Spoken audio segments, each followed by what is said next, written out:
Good evening. This is Wednesday, June 25th, 132 days until the 2008 presidential election. The cover photo with the lapel pin is getting all the attention. The interview has all the news. Our fifth story in the countdown, asked by Rolling Stone publisher Jan Wenner about how Democrats have cowered in the wake of past Republican attacks. Senator Obama responding, quote, "Yeah, I don't do cowering."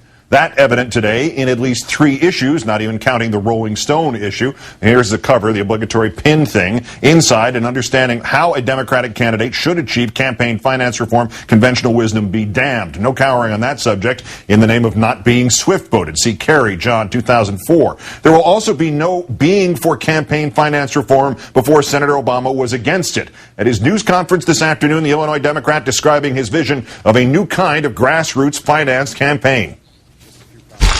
There's no single donor in our campaign or group of donors on which we depend, because our donor base is the American people. And that is exactly what has always been the end of campaign reform.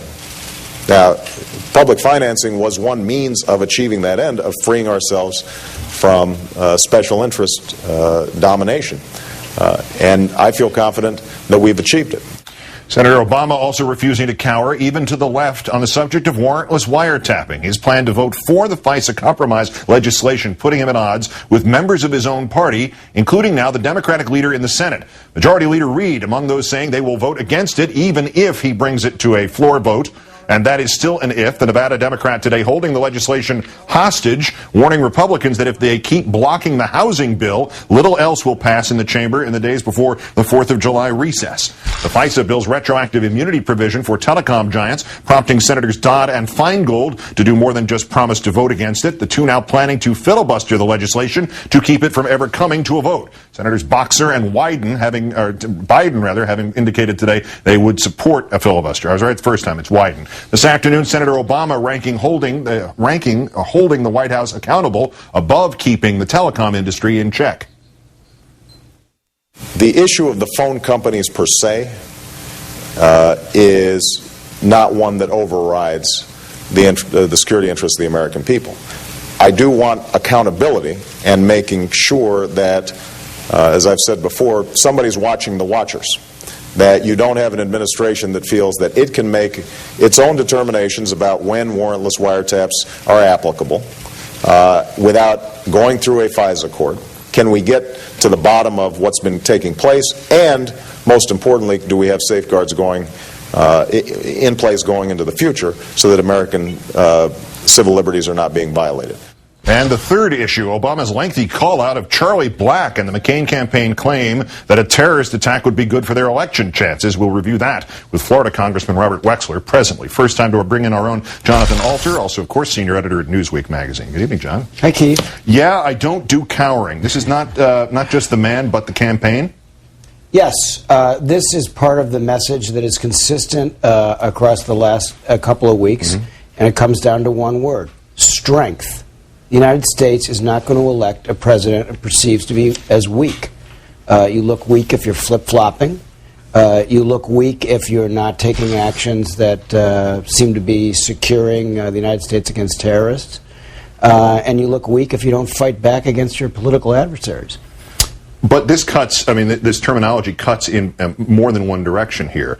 Not cowering to Republicans is one thing in the recent Democratic history. It's a thing that I think anybody who has a D near their name cheers. Right. But not cowering to the left, not going along with the new conventional thinking on the FISA bill. That's something altogether different, isn't it?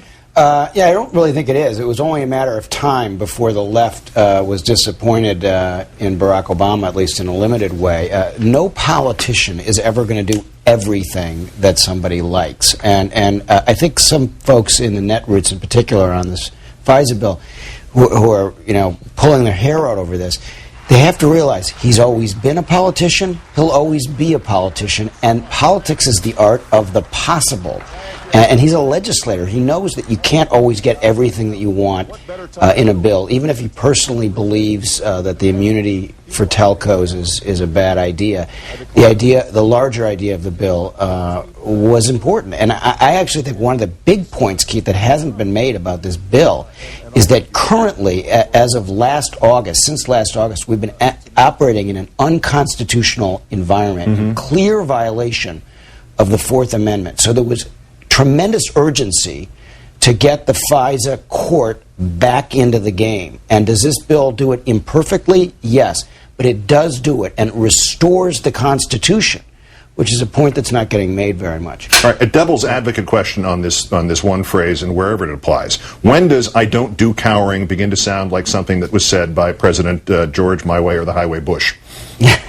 Well, I guess is there a risk of that? That's in the eye of the beholder. Yes, there's clearly a risk of that, and I think sometimes you can, in doing that, you can seem too political, as Obama did on the Muslims this week. You know, where he seemed like he was essentially cowering in front of the possibility of a bad photograph of him going to a mosque or with American Muslims. And in that sense, I think that was the real weakness for him this week, is that you can, and sometimes in trying to look strong, you can actually look weak, like you're playing too much defense. Well, to that point, what's that flag pin? I mean, you know, we're seeing a lot more of it now, notably with him laughing almost at it or smiling at it on the Rolling Stone cover. Would the true non-cowerer among us keep his lapel flag free? No. And there are certain kinds of things that when you go out into a general election, which has as many as 130 million Americans voting, a large percentage of whom have not been paying any attention. They are low information voters, many of them.